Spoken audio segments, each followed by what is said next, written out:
Bismillahirrahmanirrahim. Assalamualaikum. I am Sara Shah and you are watching my YouTube channel Sara Shah food secrets. उम्मीद करती हूँ सब ठीक ठाक होंगे। अल्लाह के फजल करम से मैं भी ठीक ठाक हूँ। तो आज यहाँ पर मैं बकरा ईद स्पेशल बना रही हूँ, सकते हैं आप इसे बीफ कढ़ाई कह सकते हैं आप इसे। तो इसके लिए यहाँ पर मैंने लिया है बीफ 1 kg, प्याज हैं 2 बड़े, इसको मैंने बारीक स्लाइसेस में कट कर लिया है, और अदरक लहसुन का पेस्ट है 1.5 टीस्पून। यहाँ पर 2 बड़े टमाटर हैं और साथ 4 से 5 अदद जो है वो मिर्चें, वो मैंने सब्ज़ मिर्चें चॉप कर ली हैं। तो चले हम चल के देखते हैं कि हम इसको किस तरह से रेडी करते हैं। बहुत ही मज़े का स्पेशल बीफ कढ़ाई, बीफ कोरमा या बीफ की रेसिपी। तो चलें चल के देखते हैं हम इसको किस तरह से रेडी करते हैं। बाकी जो इंग्रेडिएंट हैं इसके स्पाइसेस जो हैं वो हम रेसिपी के अंदर डिस्कस करेंगे।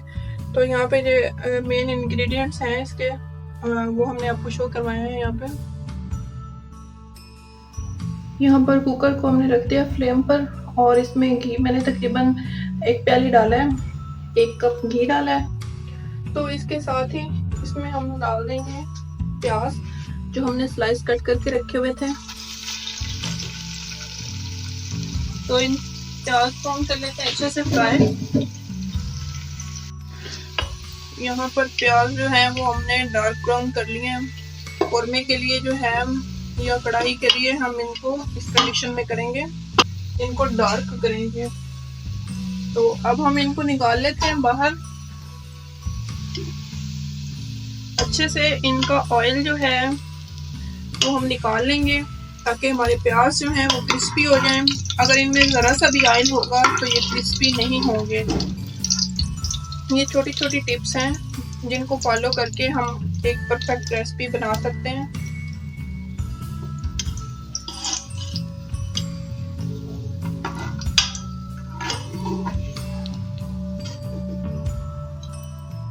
यहाँ पर प्याज मैंने सारे निकाल लिए हैं जो मैंने ब्राउन किए हैं। इसके बाद ये जो ऑयल बच गया है इसमें हम बीफ ऐड कर देंगे जो तो मैंने पहले धो के रखा हुआ था।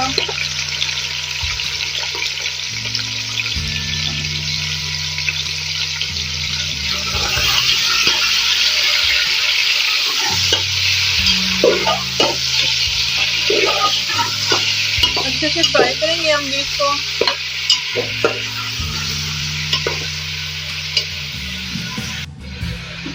यहाँ पर बीफ हमारा जो है वो फ्राई हो चुका है अच्छे से। अब हम इसमें अदरक लहसुन का पेस्ट ऐड कर देंगे। अदरक लहसुन का पेस्ट बहुत ज़रूरी है।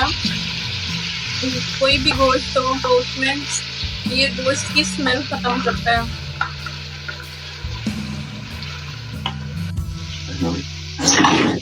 यहाँ पर अदरक अच्छे से फ्राई हो गई है। अब हम इसमें कुछ खड़े गरम मसाले हैं,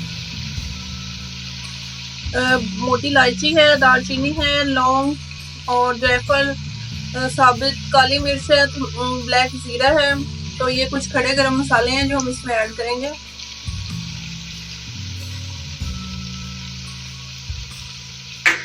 इनको हल्का सा फ्राई करेंगे, बहुत ज़्यादा नहीं भूनेंगे वरना मसाले कड़वे हो जाते हैं ज़्यादा फ्राई करने से। अब हम इसमें टमाटर ऐड कर देंगे जो हमने रफली चॉप करके रखा हुआ है।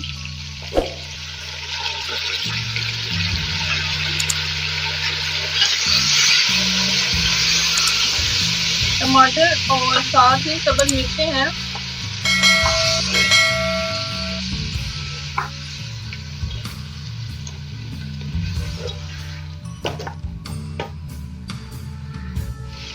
यहाँ पर अब हम कुछ ड्राई स्पाइसेस ऐड करते हैं।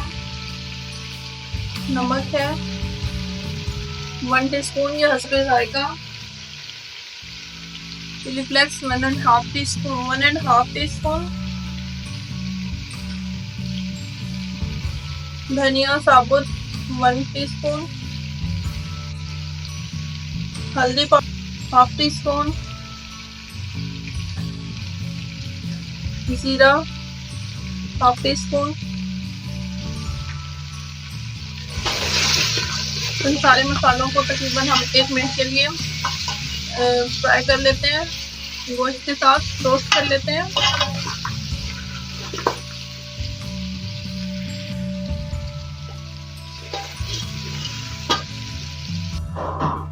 यहाँ पे अच्छे से रोस्ट करने के बाद मसालों और घी को, तो मैंने इसमें तकरीबन ½ लीटर पानी ऐड कर दिया है और अब हम इसकी सीटी लगाएंगे।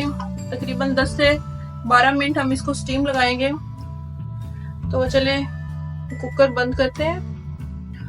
यहाँ पर वेट जो है वो मैंने इसका लगा दिया है।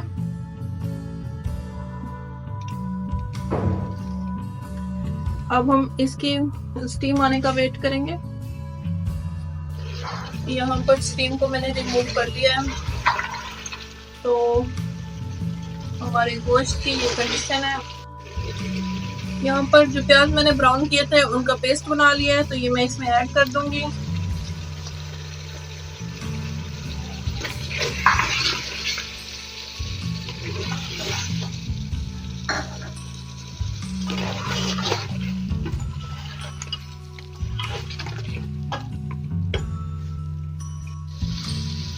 यहाँ पर अब इसमें मैं दही डाल दूंगी थोड़ा सा।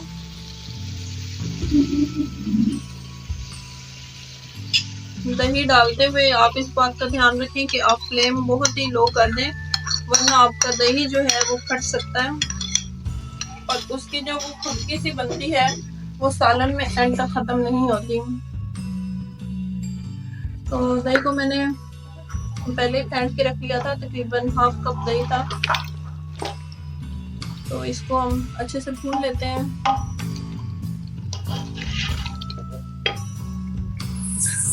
तो यहाँ पर स्टीम मैंने रिमूव कर लिया इसकी। तो बहुत ही हमारा मज़े का बीफ कढ़ाई बीफ कोरमा बनकर तैयार है। इसको आप ऊपर से गार्निश कर सकते हैं, जो चीज़ भी डालना चाहें, अदरक, सब्ज़ मिर्च, हरे मसालों से आप इसको गार्निश कर सकते हैं। कमेंट करके लाजमी बताएं आपको मेरी आज की ये रेसिपी कैसी लगी। मिलते हैं किसी नई रेसिपी और नए व्लॉग के साथ। अपना बहुत सा ख्याल रखें। तब तक के लिए अल्लाह हाफिज़।